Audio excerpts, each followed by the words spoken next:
अचानक एक माई आई मेरे बगल में। उसने माई ने दुकान वाले से पूछा कि भैया मानस जी का पोथी है? दुकान वाले ने कहा है मैया। 7 कांड वाला कि 8 कांड वाला? हम तो डरा ही गए हो। हम सोचे हम तो आज तक 7 ही कांड चलते थे, ये दुनिया बहुत आगे निकल गई, 8 कांड बन गया। माई का उत्तर बड़ा अद्भुत था।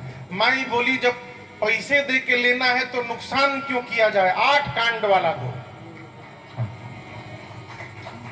हम भी खड़े हो गए, भाई ये नया कांड कहां से आ गया दर्शन करने के लिए। तो वो भैया जो पुस्तक दिए वो बंबई से प्रकाशित ज्वाला प्रसाद जी के द्वारा रचित ग्रंथ, तो उसमें 7 कांड तो गोस्वामी जी वाले ही हैं। एक कांड पूज्य ज्वाला प्रसाद जी ने उसमें जोड़ दिया है, लवकुश कांड। लेकिन आपसे बताऊं गोस्वामी जी ने 7 कांड लिखे। एही महारुचिरा सप्त सोपान। भगवान के चरित्र की गाथा गोस्वामी जी ने 7 कांड में क्यों समाहित की? अनेक कारण है। दिन कितने हैं? भाई जोर से कहिए, 7। रंग कितने हैं? 7। गोस्वामी जी कहते हैं किसी भी रंग का जीव हो, यदि मानस प्रारंभ करना चाहता है तो वो 7 कांड है और 7 दिन है। 7 में से किसी भी दिन से प्रारंभ कर सकता है। उसे ये नहीं सोचना है कि हम मंगलवार से प्रारंभ करेंगे तो बुधवार से करेंगे। सोच लिए मंगलवार से प्रारंभ करें और अतवारे के कहीं चले गए तो। इसलिए गोस्वामी जी ने 7 कांड लिखे। 7 कांड से समाहित इस श्री रामचरितमानस जी में 4 घाट बनाए गोस्वामी जी ने। घाट समझते हैं ना? घाट होते हैं नदी के किनारे, तालाब के किनारे। रामचरितमानस एक सरोवर है, तालाब है, मानस सर कहते हैं। और इस सर में भी 4 घाट बने हैं। प्रत्येक घाट पर एक कथावाचक बैठे हैं और एक श्रोता बैठे हैं, और प्रत्येक घाट का अपना एक विशेष नाम है। आप दर्शन करिए। श्री रामचरितमानस का जो पहला घाट है, इस घाट का नाम है शरणागति घाट। क्या नाम है? इस घाट पर कथावाचक कौन है? तो इस घाट के कथावाचक है पूज्यपाद गोस्वामी तुलसीदास जी महाराज। श्रोता कौन बैठा है? तो गंगा मैया। श्रोता कौन बैठा है? तो संतों का समाज। और नहीं तुम कह ले श्रोता कौन बैठा है? स्वांतः सुखाय तुलसी रघुनाथ गाथा भाषा निबंध मति मंजूर।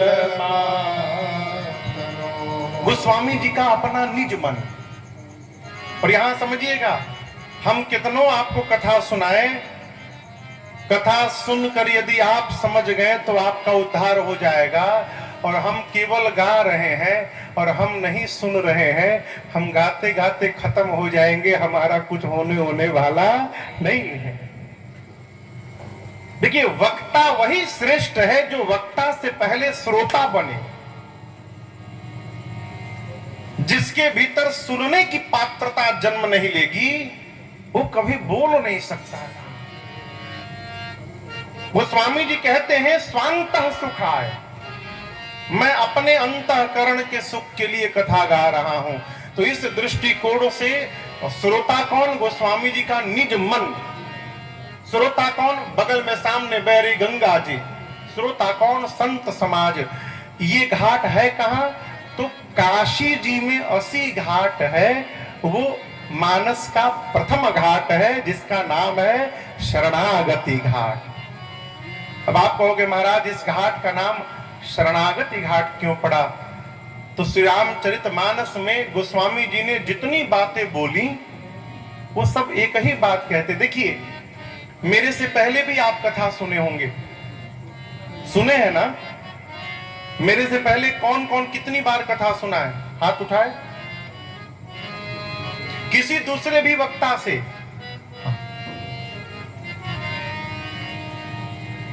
आप आज तक कभी कथा नहीं सुने हैं? आपसे पूछ रहा हूं तो हाथ उठाइए। हम कुछ पूछेंगे नहीं आप लोगों से, डरिए नहीं। हाँ, कई लोग डरे नहीं उठाते, महाराज कुछ पूछ ही दिए तो हम क्या कहेंगे।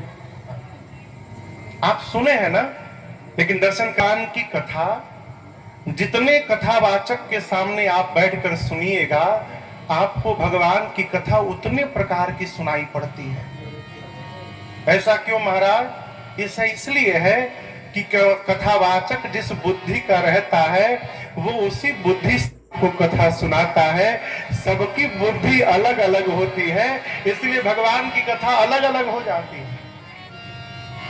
गोस्वामी जी शरणागति भाव के वक्ता हैं, और आपको एक निवेदन करूं, दुनिया में 100 बीमारी की एक दवाई। दुनिया में समस्या ही तब उत्पन्न होती है जब हम अपने आप को विद्वान मान लेते हैं। 100 बीमारी की एक दवाई, आत्मसमर्पण कर देना। प्रभु हमको कुछ नहीं मालूम है, हम गंवार आदमी है प्रभु, हमको जानते उनते नहीं है, हम आपकी शरण में आ गए प्रभु, जैसे हो चले ले चलिए। आत्मसमर्पण। गोस्वामी जी की आप भाषा सुनिएगा। गोस्वामी जी जहां जहां बोले हैं एक ही बात बोले हैं, महामंद मन सुख चाहसी ऐसे प्रभु ही विसार। गोस्वामी जी केवल एक बात कहते हैं, भगवान की शरण में चल चलिए, भगवान की शरण में चल चलिए, आत्मसमर्पण करिए। ये पहला घाट है और इस घाट का नाम है शरणागति घाट।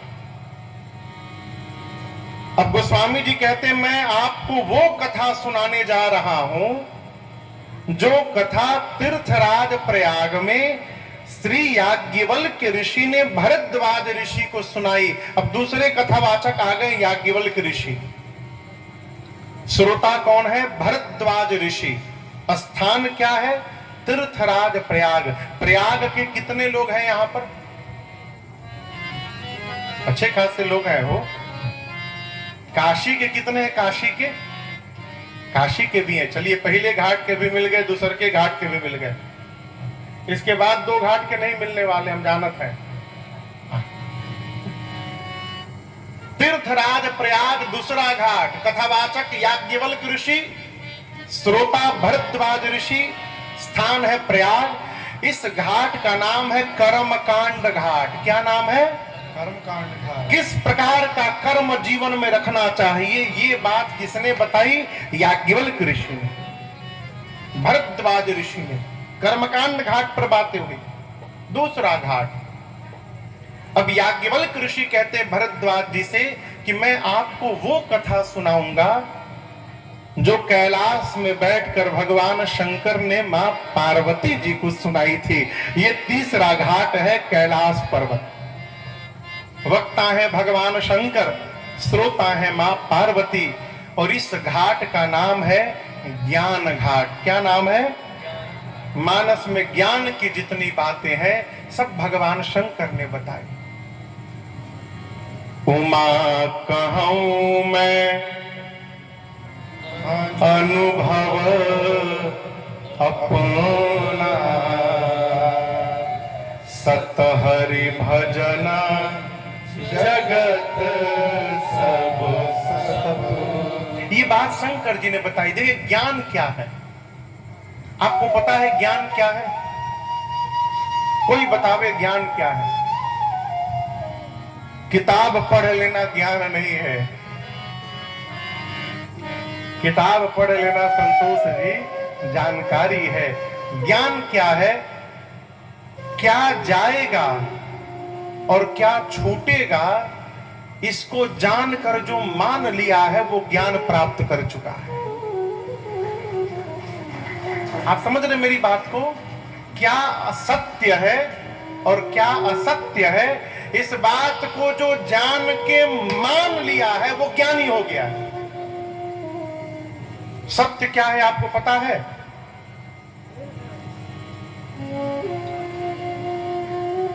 सत्य क्या है पता है? सबको पता है। राम नाम ये पता नहीं था, क्यों नहीं बोले? हाँ अब बोली, आपको धन्य। दो सत्य है, एक तो राम जी का नाम सत्य है और दूसरा जब ये कहा जाता है वो सत्य है। आप समझ रहे हैं? ये बात कब कही जाती है राम नाम सत्य है? अंतिम यात्रा में, मृत्यु, किसी घर विवाह होने वाला है, वहां जाकर बोलिए राम नाम सत्य है, पूरा घर दौड़ा दौड़ा के मारेगा आपको। भाई आप तो सत्य बोल रहे हैं, भगवान का नाम सत्य है।